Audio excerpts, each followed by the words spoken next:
जय हिंद मेरे प्यारे साथियों। तो कैसे हैं आप सब? आशा करता हूँ आप सब अच्छे होंगे। और मैं आपका दोस्त अनुज कुमार और आप देख रहे हैं अपना खुद का चैनल ईपीएफओ ज्ञान 2.0 हर कदम आपके साथ। दोस्तों, आज जो मेरा मुद्दा होगा बहुत अहम, एक स्पेशल टॉपिक पर रहेगा। बात होगी पुरानी पेंशन योजना को लेकर कुछ अहम मुद्दों के बारे में, और बात होगी 8 वेतन आयोग के बारे में। जैसे कि आप मीडिया में खबरें देख रहे हैं कि इस समय पर एक भ्रम बना हुआ है कि 8वें वेतन आखिर लागू होगा या नहीं होगा।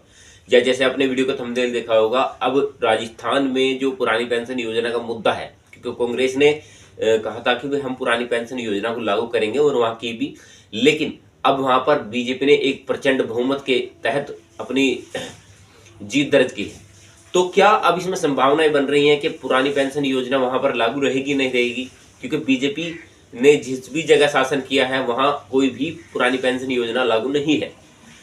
तो दोस्तों, मैं कहना चाहता हूं आपसे, अगर आप चैनल पर पहली बार विजिट कर रहे हैं और मेरे चैनल पर या अपने चैनल पर पहली बार आए हैं तो इस चैनल को सब्सक्राइब कर लेना, और सब्सक्राइब करने के बाद बेल के आइकन को ऑल पर दबाना ना भूलें, ताकि मेरी जो वीडियो की नोटिफिकेशन है वो सबसे पहले आपके पास पहुंच सके और आप डे बाई डे अपडेट रह सके कि इस समय आखिर देश में हो क्या रहा है। क्योंकि हर एक खबर या हर एक मेन मुद्दा आपके लिए इस वीडियो के अंदर होने वाला है। वीडियो को स्किप मत करना और आखिर तक देखना, क्योंकि हर एक मुद्दा या हर एक टॉपिक मैं वही उठाता हूं जो आप वीडियो में कमेंट्स करते हैं। और वीडियो को लाइक कर सकते हैं, अगर आप वीडियो अच्छी लगे तो वीडियो को लाइक कर सकते हैं और शेयर कर सकते हैं, ताकि इस छोटी सी नॉलेजेबल वीडियो की जो जानकारी किसी और को भी मिल सके। चलिए बात करते हैं। इसमें जो खबर होगी मेन होगी राजस्थान में। अब राजस्थान और छत्तीसगढ़ में ओपीएस का क्या होगा, आखिर क्या होगा पुरानी पेंशन योजना का? कांग्रेस सरकार तो गई, बीजेपी नहीं मानेगी। आखिर मुद्दा क्या है? मुद्दा है चुनावी योजना से जुड़ा। बात करते हैं बीजेपी के जो इस समय रणनीति है वो क्या है। अशोक गहलोत लगातार चुनाव सभाओं में कह रहे थे कि कांग्रेस पार्टी ने गारंटी दी है कि दूसरी बार सरकार बनते ही कर्मचारियों के लिए राजस्थान में ओपीएस कानून को पक्का कर दिया जाएगा। ये अशोक गहलोत जी का कहना था। अब उसमें जो अब राजस्थान में क्या है, अब राजस्थान में जो है भाजपा की सरकार है। तो क्या बात होगी इसमें अहम? बात करते हैं हिमाचल प्रदेश और कर्नाटक में कांग्रेस को शानदार जीत मिली थी। यहाँ के विधानसभा चुनाव में कांग्रेस ने ओल्ड पेंशन स्कीम ओपीएस को जोर शोर से उठाया था।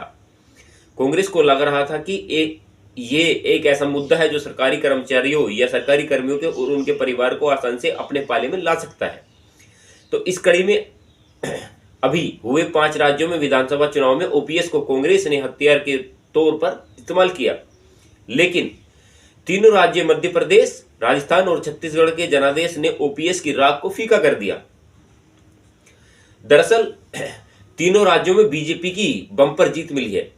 इन तीनों राज्यों में 2 से 2 पर कांग्रेस की सरकारें थी और यहां चुनाव में ओपीएस एक बड़ा मुद्दा था, क्योंकि कांग्रेस और छत्तीसगढ़ में ओपीएस लागू करने का ऐलान कर दिया गया था। इसके लिए बाकायदा नोटिफिकेशन भी जारी किया गया था।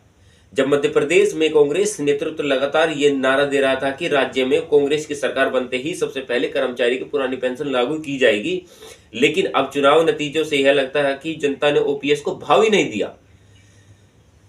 क्योंकि राजस्थान में जो पुरानी पेंशन योजना का मुद्दा था वो बहुत जोर शोर से उठा था और कांग्रेस सरकार ने भी इसको लगे हाथों लिया था कि हम इस तर्ज पर चुनाव जीत जाएंगे। लेकिन अब उन्हें लगता है कि जो हमारा ओल्ड पेंशन योजना का जो उठाने का मुद्दा था वो हमारे किसी काम नहीं आया। अब इसी बीच जो बड़ा सवाल ये है कि राजस्थान और छत्तीसगढ़ में ओपीएस का क्या होगा। अशोक गहलोत सरकार को और भूपेश बघेल की सरकार ने यहाँ ओपीएस को लागू करने के लिए कदम बढ़ाए थे। देश में सबसे पहले अप्रैल 2022 की राजस्थान अशोक गहलोत ने अपने यहाँ ओपीएस लागू करने का ऐलान किया था। गहलोत इस मुद्दे पर लेकर फ्रंट फुट पर खेल रहे थे। लगातार चुनावी सभाओं में वो कह रहे थे कि कांग्रेस पार्टी ने गारंटी दी है कि दूसरी बार सरकार बनते ही राजस्थान में पुरानी पेंशन लागू या कर देंगे या उसको कानून के तहत पक्का करवा देंगे। राजस्थान में 9 से 10 लाख सर्विस रिटायर कर्मचारी हैं, उनके परिवार भी हैं जिन्हें गहलोत साध रहे थे, क्योंकि गहलोत जी का कहना था कि हम उन परिवारों को अपनी तरफ आकर्षित कर लेंगे। लेकिन अब उनका कहना है कि ये जो योजना थी हमारे चलाने का मकसद था वो किसी हमारे काम नहीं आया। यही नहीं, चुनाव से पहले एक पत्रवार्ता में गृह मंत्री अमित शाह ने कहा था कि ओपीएस पर एक कमेटी बनाई गई है, कमेटी की सुझाव पर गौर करेंगे। इस बयान पर पलटवार करते हुए अशोक गहलोत जी ने कहा था कि हमें गारंटी दे रहे हैं कि बता दें कि राजस्थान में कांग्रेस अपनी 7 चुनावी गारंटियों में से पुरानी पेंशन स्कीम को गारंटी के तर्ज के दर्ज करने वाले पर नंबर 1 था। अब इसमें बात करते हैं गहलोत की अपील आखिर क्या थी। लेकिन अब राजस्थान से कांग्रेस सरकार की विदाई हो चुकी है। जाते जाते अशोक गहलोत ने कहा आने वाली बीजेपी सरकार से ओपीएस को जारी रखने की अपील की। राजस्थान की जनता द्वारा दिए गए जनादेश को हम विनयपूर्वक स्वीकार करते हैं। यह सभी के लिए एक अप्रिय परिणाम है। यह हार दिखाती है कि हम अपनी योजनाओं, कानून और नव विचारों को जनता तक पहुंचाने में पूरी तरह कामयाब नहीं हो पाए। मैं नई शुभकामनाओं के साथ देता हूं मेरी और उनको सलाह है। अब बात करते छत्तीसगढ़ में भी ओपीएस को कांग्रेस ने जोर शोर से उठाया था। कांग्रेस पार्टी की महासचिव एवं स्टार प्रचारक प्रियंका गांधी अपनी रैलियों में ओपीएस के मुद्दे के जबरदस्त तरीके से उठा रही थी। छत्तीसगढ़ में कांग्रेस सरकार ने 1 अप्रैल 2022 से ओल्ड पेंशन स्कीम को लागू करने के नोटिफिकेशन जारी किए थे। सरकार लगातार इस मुद्दे पर बैठक कर रही थी। ओपीएस लागू करने वाली सरकारें लगातार केंद्र एनपीएस में जमा उनके राज्यों के कर्मचारियों के पैसे को मांग रहे थे, लेकिन केंद्र ने फंड देने से साफ इनकार करते कि हम जो है पुरानी पेंशन योजना के तहत एनपीएस का पैसा नहीं देंगे। जिसके बाद छत्तीसगढ़ के मुख्यमंत्री भूपेंद्र बघेल ने केंद्र सरकार को चेताया कि उनके पास फंसी राज्य के कर्मचारियों के पेंशन की 17,240 करोड़ रुपए की राशि वे हाल फिलहाल में हवा पेश करें। ओपीएस को लेकर एक्सपर्ट की राय क्या है आखिर। अब बात करते हैं, दरअसल ओपीएस को लागू करना किसी भी राज्य के लिए आसान नहीं रहा।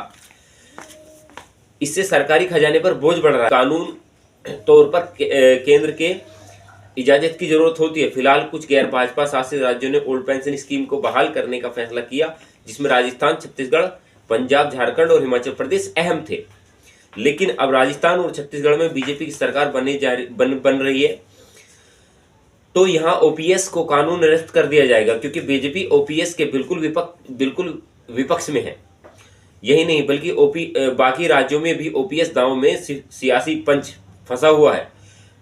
एनपीएस का पैसा केंद्र सरकार के पास जमा है, भले ही वह पैसा कर्मियों का है, लेकिन बिना किसी केंद्र की सहमति के उन राज्यों के ट्रांसफर नहीं किया जाएगा। ओपीएस को अगर राज्य में कानूनी दर्जा मिल गया तो इस बात की कोई गारंटी नहीं है कि किसी दूसरे दल की सरकार उन कानून को निरस्त कर पाएगी। ऐसे में कानून दर्ज की खास अहमियत नहीं हो रह जाएगी, जिसका ताजा उदाहरण जल्द ही राजस्थान और छत्तीसगढ़ में देखने को मिलेगा।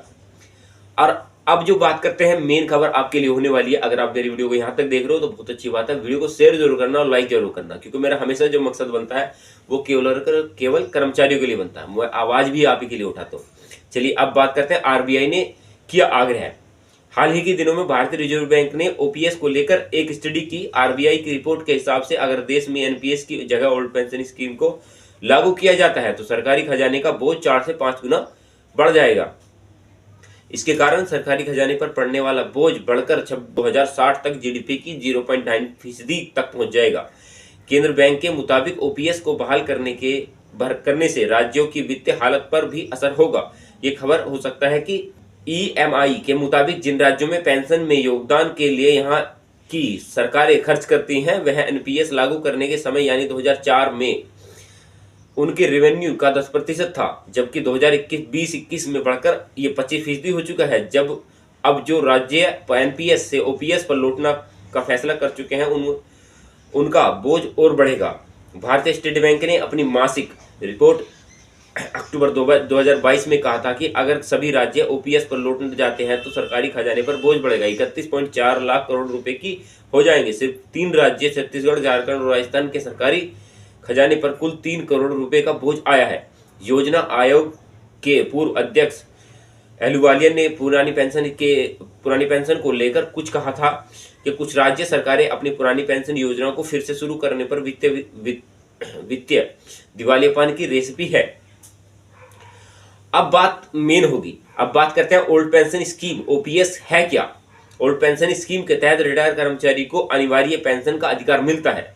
ये रिटायरमेंट के समय मिलने वाले मूल वेतन का 50% और यानी जिन कर्मचारी की बेसिक सैलरी 50,000 है तो उन्हें तकरीबन 25,000 के आसपास उनकी पेंशन मिल पाती है। तो ये है पुरानी पेंशन योजना। ओल्ड पेंशन स्कीम में रिटायरमेंट के बाद कर्मचारियों को वर्किंग एम्प्लॉयज की तरह लगातार महंगे भत्ता समेत अन्य भत्तों का भी लाभ मिलता है। मतलब अगर सरकार किसी भत्ते में इजाफा करती है तो उसके मुताबिक पेंशनरों को भी उसका इजाफा होगा। अब बात करते हैं एनपीएस। साल 2004 में लागू हुई एनपीएस का कुल निर्धारण, कुल जमा राशि और निवेश पर आय रिटर्न के अनुसार इनमें कर्मचारियों का योगदान उसकी बेसिक सैलरी डीए का 10% कर्मचारियों का प्राप्त होता है। इतना ही योगदान राज्य सरकार द्वारा 1 मई 2009 से एनपीएस स्कीम के लिए लागू किया गया था। पुरानी पेंशन योजना के कर्मचारियों की सैलरी में कटौती नहीं होती। एनपीएस में कर्मचारियों की सैलरी का 10% हिस्सा काटा जाता है। पुरानी पेंशन योजना में जीपीएफ की सुविधाएं मिलती है, लेकिन नई पेंशन स्कीम में इसका कोई प्रावधान नहीं है। पुरानी पेंशन स्कीम में रिटायर के समय की सैलरी करीब आधी पेंशन रूप में मिलती है, जबकि नई पेंशन इसमें निश्चित तौर पर कोई गारंटी नहीं है कि आपको कितनी पेंशन मिल पाएगी, क्योंकि पुरानी पेंशन एक सुरक्षित योजना है जिसका भुगतान सरकारी खजाने से किया जाता है। वहीं नई पेंशन योजना शेयर बाजार पर आधारित है, जिसका आपको रिटर्न मिलता है वो ब्याज के रूप में आपको बाजार के अधीन मिलता है। अब दोस्तों मैं आपसे एक ही गुजारिश करना चाहता हूँ, ये जो मेरी छोटी सी नॉलेजेबल वीडियो थी वो आखिर आपको लगी कैसी। अगर आपको लगता है कि भाजपा सरकार अब आने के बाद राजस्थान में या जिन भी राज्यों में आई है वहां पर जो योजनाएं चल रही हैं, पुरानी पेंशन योजना की अगर हम बात करते हैं, तो क्या वो लागू रह पाएंगी? क्या उसमें सरकार कुछ एनपीएस के तहत कुछ बदलाव कर देंगे, या जिन कर्मचारियों को मिल रही थी इस समय पर आकर उन कर्मचारियों को पुरानी पेंशन योजना मिल पाएगी, या जिन्हें अब सरकार का एजेंडा कुछ और था, पिछली सरकारों का एजेंडा कुछ और था। क्योंकि वित्त तौर पर अगर बात करते हो आरबीआई ने भी ये जताया है कि भाई हम पुरानी पेंशन योजना को लागू नहीं कर सकते। और इस समय पर जो अपडेट है उसको लेकर जितनी भी डिबेट उठी है, मैंने हर मुद्दा वो उठाया है जो मेरे कर्मचारियों के पक्ष में होगा, और मैं हमेशा वही मुद्दे उठाता हूं जो आपके पक्ष में होते हैं। चलिए दोस्तों, मिलते हैं ऐसी एक छोटी सी नॉलेजेबल वीडियो के साथ। और हाँ, इस वीडियो को शेयर करना ना भूले, लाइक करना ना भूले, ताकि मेरी छोटी सी नॉलेजेबल वीडियो आपको कैसी लगी ये भी बताना वीडियो को कमेंट्स में। और मिलते हैं ऐसी एक छोटी सी नॉलेजेबल वीडियो के साथ। तब तक अपना ख्याल रखें। तब तक के लिए जय हिंद, वंदे मातरम।